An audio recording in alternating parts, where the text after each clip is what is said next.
First of all, thank you all for being here.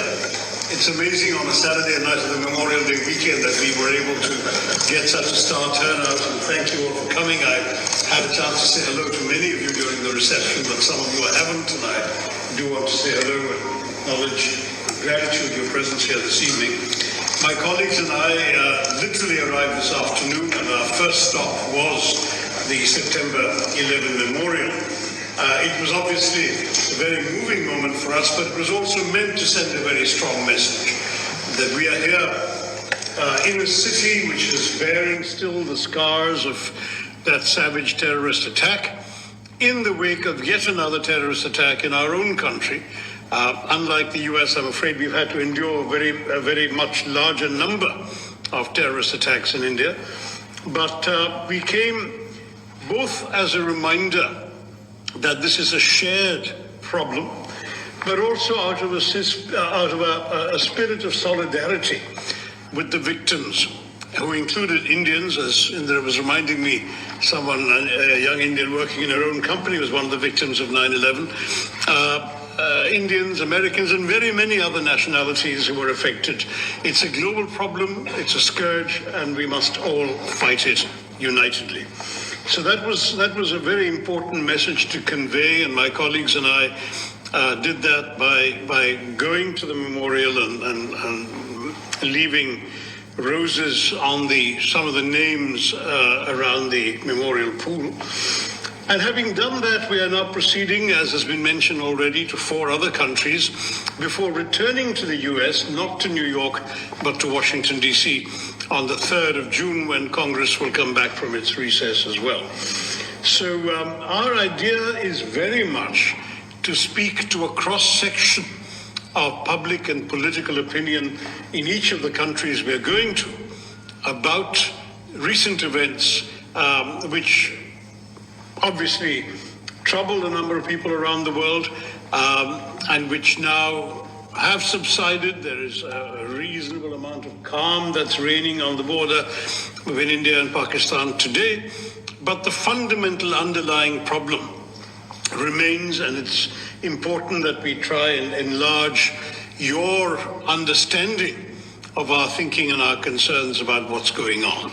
So it's for us an opportunity. We will be in every country meeting members of the executive, meeting members of the legislature, meeting think tankers and influential foreign policy experts, and at the same time interacting with the media and public opinion in every one of these places. We're on our way to Guyana tonight, where Independence Day celebrations are about to take place, and we'll be seeing the President and the Foreign Minister and members of Parliament there, and we carry on similar programs in these other countries. Vinay had asked me to say a few words about what happened. By way of context, I think you're all aware that India has tried to be focused on a very different narrative from some of our neighbors. Our focus for some years now has been on being the world's fastest growing free market democracy, attempting to focus on the development of our economy, our high emphasis on technology and technological growth, and pulling large numbers of people from below the poverty line, not just into the 21st century, but into the world and the opportunities that the 21st century offers. And perhaps in that process, we had allowed ourselves in some ways to be complacent may be too unkind a word, but we had not perhaps braced ourselves sufficiently for the malign influences in our neighborhood that did not want that story that narrative to be told in an uninterrupted manner. We had been seeing in Jammu and Kashmir, which, as you know, has for the long time been coveted by our neighbors on the other side, Pakistan. We had been seeing not just peace, but increasing prosperity. In fact, Vinay gave me this wonderful nugget that the number of tourists in Kashmir last year was double the number of tourists in Aspen, Colorado last year. So that was the kind of of not just normalcy, but growth, prosperity that the people of Kashmir were enjoying as Indians and foreigners were flocking to Kashmir for tourism. So some people decided that they would want, first of all, to attack that process of normalization. Second, to undermine the overall Indian narrative as well as the prosperity of the people of Kashmir.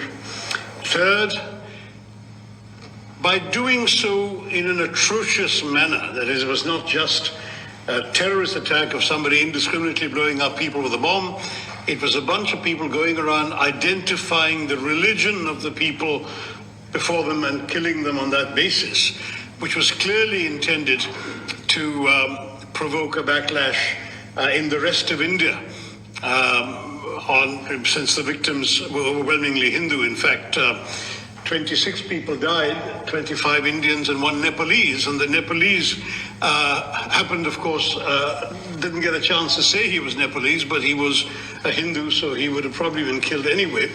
And quite astonishingly, one person who wasn't killed was a Hindu professor who happened to be able to recite the Kalima, the first verse of the Quran, and therefore was not shot, which is a very interesting message. And it was very, very clearly, I mean, for us it was not that there was any doubt about the motives of these people, but it was particularly driven home.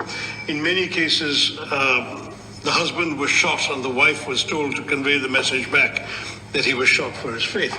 And I'm very proud as an Indian to say that that did not happen, that there was no backlash, that Indians held together unitedly in the face of this atrocity.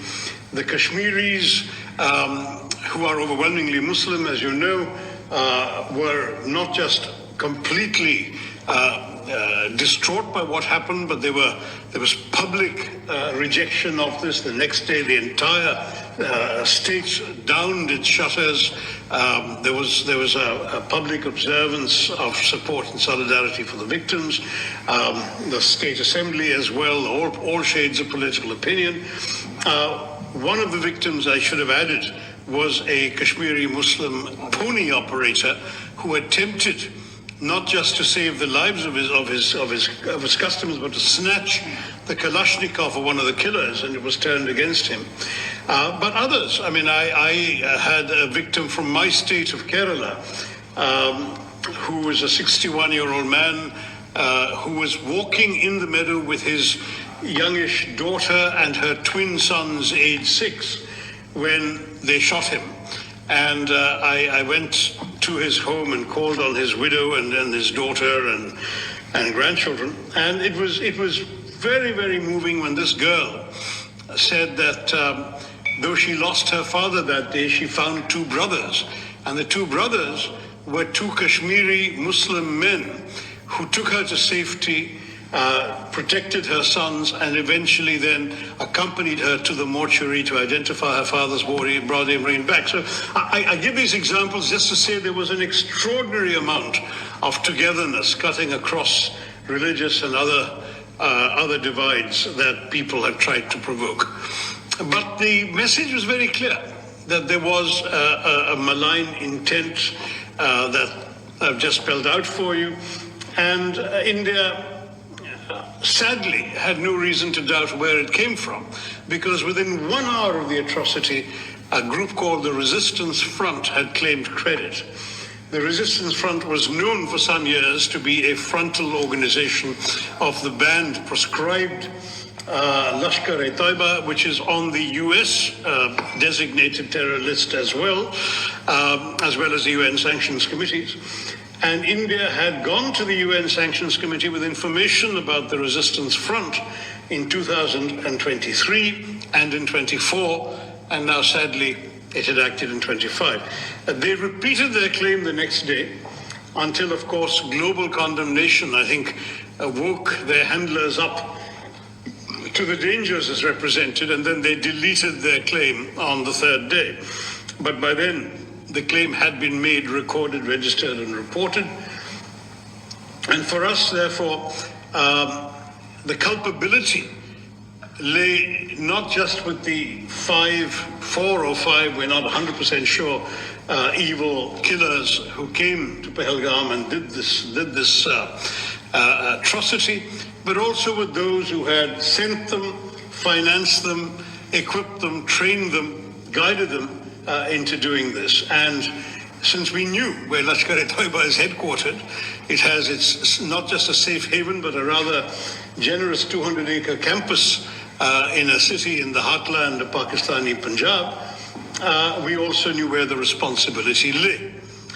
Sadly, Pakistan chose to follow its usual path of denial. In fact, Pakistan, with the help of China, succeeded in removing a reference to the resistance front from the resolution of condemnation that was drafted in the Security Council, the press statement actually, not resolution, in the Security Council of the UN 2 days later. But though the name was not mentioned, it was, as I said, a matter of public record, and we knew what was happening. India replied immediately that we would not let this go unanswered. I don't work for the government. As you know, I work for an opposition party, but I myself authored an op-ed in one of India's leading papers, the Indian Express, within a couple of days, saying the time had come to hit hard but hit smart. And I'm pleased to say that's exactly what India did. On the night of the 6th, 7th of May, it was 6th here, it was 7th for us, at 1:05 in the morning, a time chosen deliberately to avoid any risk of too many civilians wandering about or any collateral damage, very precise and calibrated strikes took place on 9 specific known terrorist bases, headquarters and launch pads. Those included those of the Lashkar-e-Toiba in a place called Muridke, those of the Jaish-e-Mohammed, the organization that is responsible, amongst other things, for the murder of Daniel Pearl, some of you knew in New York, and others, Jaish-e-Mohammed in Bahawalpur, and in Muzaffarabad, which is in Pakistan, the Pakistani-occupied part of Kashmir, there were no less than 3 different terror organizations which had their bases there, Harkatul Ansar, Harkatul Mujahideen, and others. And so India sent a clear message, number one, that it was not going to take terror lying down, it would answer, but equally that by delivering very precisely calculated, calibrated strikes on very specific targets, it was also sending a message that this was not meant to be the opening salvo in a protracted war, but just an act of retribution, that we were prepared to stop with that act. In other words, not just in other words, it was officially conveyed. There is a regular hotline between the 2 directors general of military operations. The message was conveyed that this was the intent, that it was pointed out that no military targets, no civilian targets, and no governmental targets had been hit, not even by accident, and that the message therefore had been delivered exactly and precisely to the terrorists and their handlers. And nonetheless, Pakistan chose to respond, I'm sorry to say, with indiscriminate shelling across the border on the very first day and night, which sadly killed 19 civilians and injured grievously 59 others, including Carmelite nuns in a convent, Sikhs worshipping in a Gurudwara, and others who happened to simply be in the line of fire because they lived in districts adjoining the Pakistani border. In kind. The matters got worse the next day as the Pakistanis followed up artillery shelling with a serious invasion of drones and missiles. India's air defenses were able to hold them off, but in turn India returned the compliment, and on the night of 9th, 10th May, India hit 11 Pakistani military targets, including a rather well-known air base that's just 1.5 kilometers away from military headquarters of Pakistan in Rawalpindi. The following morning, we got a call, or our Director General of Military Operations got a call from the Pakistani Director General of Military Operations saying they'd like to stop this. And we said, we've been saying all along We didn't want to start anything. We were just sending a message to terrorists. You started, we replied. If you stop, we'll stop. And they stopped. There was an 88-hour war. We look back on that with a great deal of frustration, because it needn't have happened at all. Lives have been lost. But at the same time, we look back on this experience with a steely and renewed sense of determination. There has now got to be a new normal. No one sitting in Pakistan is going to be allowed to believe that they can just walk across the border and kill our citizens with impunity. There will be a price to pay, and that price has been going up systematically. I'll just take you briefly through what happened. You may remember in 2015, well, you may not remember because this is our problem, not yours, but in 2015, in January, there was an attack on an Indian air base, a place called Pathankot. And our Prime Minister had just made a goodwill visit to Pakistan the previous month. On the 25th of December, he'd attended the birthday celebrations of then Pakistan Prime Minister Nawaz Sharif, whose granddaughter's wedding was on the same day. He'd given gifts. So when this happened, he was so astonished that he actually called the Pakistani Prime Minister and said, why don't you join the investigation? Let's solve who's doing this. And the Pakistani, you can imagine the horror of the Indian military establishment at this idea that Pakistani investigators were going to come to an Indian airbase. But they came, and they went back to Pakistan and said, oh, the Indians did it to themselves. That was the last straw. I mean, it was just we'd already gone through the horrors of 2008 in Mumbai when 170 people had been killed, and the Pakistani denials at that time were laid bare not just by the fact that we caught one of the terrorists alive and his identity, his address, his family, etc., were identified in Pakistan, but equally because that drama took place over 3 days, during which Western intelligence agencies trained their recording devices, amongst other things, on Pakistani, the chilling voice of the Pakistani handler, giving minute-by-minute instructions to the killers in Mumbai. So the evidence was there, there'd been denial, and that denial was proven to be completely false. And as you know, thereafter, the Pakistanis claimed not to know where Osama bin Laden was until he was found in a safe house right next to an army cantonment, in a city dominated by the army. This is Pakistan, and I'm afraid for us, 2015 was the last opportunity for them to behave, to cooperate, to really show they were serious about ending terror, as they claimed every time that they were. And since they did not do it in January, in September 2015, there was another attack in a place called Uri, also not far from the border, and this time India breached the line of control which we had rigorously observed throughout in every previous skirmish. We had never crossed the line of control. We crossed it with a surgical strike in September 2015. That seemed to calm things down a bit, but unfortunately in January of 2019 there was another terror attack in a place called Pulwama, killing 40 Indians at that point. And then India responded not just by breaching the line of control, but also breaching the international border and striking with our Air Force a known terror training camp in a place called Balakot. Now we have not just crossed the LOC, we have also crossed the international border. We have hit Pakistan in their heartland. And we have done so, as I say, only to send a message about terror.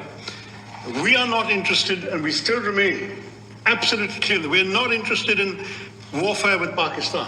We would much rather be left alone to grow our economy and pull our people into the world that they're getting ready for in the 21st century. We have no desire to have anything that the Pakistanis have. Sadly, we may be a status quo power, they are not. They are a revisionist power, they covered territory that India controls, and they want to have it at any price. And if they can't get it through conventional means, they're willing to get it through terrorism. That is not acceptable to us, and that's really the message that we are here to give all of us, all of you in this country and elsewhere. We are determined now that there's got to be a new bottom line to this. We have tried everything, international dossiers, complaints to sanctions committee, diplomacy, even this joint investigation attempt, everything has been tried. Pakistan has remained in denial. There has been absolutely no conviction, no serious criminal prosecution, no attempt to dismantle the terror infrastructure in that country and the persistence of safe havens. So from our point of view, this is it. You do this, you're going to get this back. And we have demonstrated with this operation that we can do it with a degree of precision and with a degree of restraint that the world, we hope, will understand. We have a right to self-defense. We've exercised that right. We have not done so irresponsibly, and we have not done so in a way that would have warranted a wider conflagration.